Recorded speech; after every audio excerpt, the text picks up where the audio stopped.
ಭಕ್ತರ ಆರೋಗ್ಯ ಸಿದ್ಧಿ, ಇಷ್ಟಾರ್ಥ ಸಿದ್ಧಿ ಹಾಗೂ ಜಾನುವಾರುಗಳಿಗೆ ಎದುರಾಗುವ ತೊಂದರೆ ನಿವಾರಣೆಯ ಸಂಕಲ್ಪದೊಂದಿಗೆ ತುಳುನಾಡಿನ ವಿಶಿಷ್ಟ ಆಚರಣೆಗಳಲ್ಲೊಂದಾದ ಕೊಕ್ಕಡ ಶ್ರೀ ವೈದ್ಯನಾಥೇಶ್ವರ ದೇವಸ್ಥಾನದ ಕೋರಿ ಜಾತ್ರೆ ಮಂಗಳವಾರ ಭಕ್ತಿ ಶ್ರದ್ಧೆ ಸಂಭ್ರಮದ ನಡುವೆ ಯಶಸ್ವಿಯಾಗಿ ವಿಜೃಂಭಣೆಯಿಂದ ನಡೆಯಿತು. ಊರೂರುಗಳಿಂದ ಹರಿದು ಬಂದ ಭಕ್ತರು ಹರಕೆ ತೀರಿಸಿಕೊಂಡು ದೇವರ ಕೃಪೆಗೆ ಪಾತ್ರರಾದರು. ತುಳುನಾಡಿನ ಕೆಲವೆಡೆ ಕೋರಿ ಜಾತ್ರೆ ಸ್ಥಳೀಯ ದೈವಗಳ ಚಾವಡಿಯಲ್ಲಿ ನಿರ್ದಿಷ್ಟ ಮನೆತನಗಳ ಪಾಲ್ಗೊಳ್ಳುವಿಕೆಯಿಂದ ನಡೆಯುವುದಾದರೂ ಕೊಕ್ಕಡದ ಕೋರಿ ಜಾತ್ರೆಯ ಸ್ವರೂಪವೇ ವಿಭಿನ್ನ.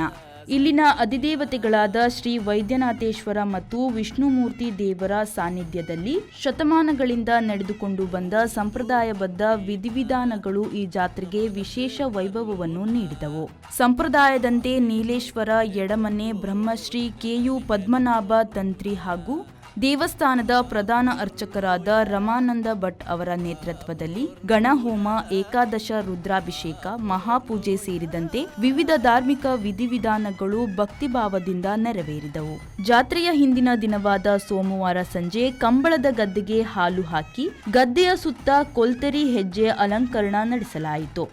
ಮರುದಿನ ಬೆಳಿಗ್ಗೆ ಗುತ್ತಿನ ಮನೆಯಿಂದ ಅಲಂಕರಿಸಲಾದ ಹೋರಿ ಕೋಣಗಳೊಂದಿಗೆ ಊರೂರುಗಳಿಂದ ಹರಕೆ ಹೇಳಿಕೊಂಡು ಬಂದ ಜಾನುವಾರುಗಳನ್ನು ಕೊಕ್ಕಡ ಜೋಡು ಮಾರ್ಗದ ಬಳಿಯಿಂದ ಚಂಡೆ ವಾದ್ಯಗಳೊಂದಿಗೆ ಸುಮಾರು 22 ಜೊತೆ ಕೋಣಗಳು ಹಾಗೂ ಅವುಗಳ ಜೊತೆ ಹೋರಿಗಳನ್ನು ಭವ್ಯ ಮೆರವಣಿಗೆ ಮೂಲಕ ದೇವಸ್ಥಾನಕ್ಕೆ ಕರೆತರಲಾಯಿತು.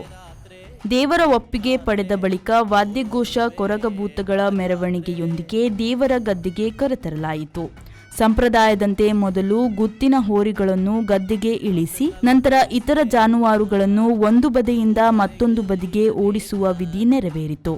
ಆರೋಗ್ಯ ಸಂಬಂಧಿ ಸಮಸ್ಯೆಗಳಿಂದ ಹರಕೆ ಹೇಳಿಕೊಂಡಿದ್ದ ಊರ ಹಾಗೂ ಪರ ಊರ ಭಕ್ತರು, ಮಹಿಳೆಯರು, ಮಕ್ಕಳು ಸೇರಿದಂತೆ ಅನೇಕರು ಬೆಳಗ್ಗಿನಿಂದಲೇ ತಲೆಯಲ್ಲಿ ಸೊಪ್ಪಿನ ಕಟ್ಟು ಹೊತ್ತು ಗದ್ದೆಗೆ ಸುತ್ತು ಬಂದು ಸೊಪ್ಪನ್ನು ಗದ್ದೆಗೆ ಅರ್ಪಿಸಿ ಗದ್ದೆಯ ನೀರನ್ನು ತೀರ್ಥವಾಗಿ ಸೇವಿಸಿ ಪ್ರೋಕ್ಷಣೆ ಮಾಡಿಕೊಂಡರು. ಸಂಜೆ ದೇಗುಲದಲ್ಲಿ ಶ್ರೀ ವೈದ್ಯನಾಥೇಶ್ವರ ಹಾಗೂ ವಿಷ್ಣುಮೂರ್ತಿ ದೇವರ ಬಲಿ ಸೇವೆ ನಡೆಯಿತು. ನಾಗಬ್ರಹ್ಮ ದೈವಗಳ ಮುಡಿಯೊಂದಿಗೆ ಗದ್ದೆಗೆ ಸುತ್ತು ಹಾಕಿ ಎಲ್ಲ ವ್ಯವಸ್ಥೆಗಳನ್ನು ಸರಿಯಾಗಿವೆ ಎಂಬ ಖಾತರಿ ಪಡೆದ ಬಳಿಕ ದೈವಗಳು ದೇವಳದಿಂದ 2 ದೇವರನ್ನು ಮೆರವಣಿಗೆಯಲ್ಲಿ ಎದುರು ನಿಂತು ಕರೆದುಕೊಂಡು ಬಂದ ಸಂದರ್ಭ ಹಾದಿಯುದ್ದಕ್ಕೂ ಜನಸಾಗರ ನೆರೆದಿತ್ತು. ಗದ್ದೆಯ ಎದುರಿನ ಭಂಡಾರಿ ಮಜಲೆ ಎಂಬ ಪ್ರಸಿದ್ಧ ಸ್ಥಳದ ಕಟ್ಟೆಯಲ್ಲಿ ದೇವರು ಕೂತ ತಕ್ಷಣ ಗದ್ದೆಯ ಮಧ್ಯಭಾಗದಲ್ಲಿ ನಾಗಬ್ರಹ್ಮನ ಸಂಕೇತವಾಗಿ ಎತ್ತರದ ಹೂವಿನಿಂದ ಅಲಂಕರಿಸಲಾದ ತೇರನ್ನು ನಿಲ್ಲಿಸಿ ದೇವರಿಗೆ ವಿಶೇಷ ಪೂಜೆ ನೆರವೇರಿಸಲಾಯಿತು. ಬಳಿಕ ಭಕ್ತರಿಗೆ ಪ್ರಸಾದ ವಿತರಿಸಲಾಯಿತು.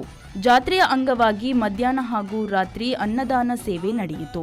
ಸಂಜೆ ಕಟೀಲು ಶ್ರೀ ದುರ್ಗಾ ಪರಮೇಶ್ವರಿ ದೇವಳದವರಿಂದ ಶ್ರೀದೇವಿ ಮಹಾತ್ಮೆ ಯಕ್ಷಗಾನ ಬಯಲಾಟ ನಡೆಯಿತು. ಕಾರ್ಯಕ್ರಮದಲ್ಲಿ ಪವಿತ್ರ ಪಾಣಿ ಎ, ರಾಧಾಕೃಷ್ಣ ಎಡಪಡಿ ತಾಯ, ವ್ಯವಸ್ಥಾಪನಾ ಸಮಿತಿ ಮಾಜಿ ಅಧ್ಯಕ್ಷ ಬಾಲಕೃಷ್ಣ ಕೇದಿಲಾಯ, ಉದ್ಯಮಿ ಸಮಾಜದ ಕಿರಣ್ ಚಂದ್ರ ಪುಷ್ಪಗಿರಿ, ಶಾಂತಪ್ಪ ಮಡಿವಾಳ್, ಕುಶಾಲಪ್ಪ ಗೌಡ ಪುಡಿಕೆತ್ತೂರು, ಗಣೇಶ್ ಕಾಶಿ, ದಯಾನೇಶ್ ಜಗದೀಶ್, ಉದ್ಯಮಿ ನಾಗೇಶ್ ಕುಮಾರ್, ನಾರಾಯಣ್ ಗೌಡ, ಜಯಪ್ರಕಾಶ್, ಸುರೇಶ್, ದೇಜಪ್ಪ, ರೂಪೇಶ್ ಸೇರಿದಂತೆ ನೌಕರ ವೃಂದ ಹಾಗೂ ಊರ 10 ಸಮಸ್ತರು ಉಪಸ್ಥಿತರಿದ್ದರು.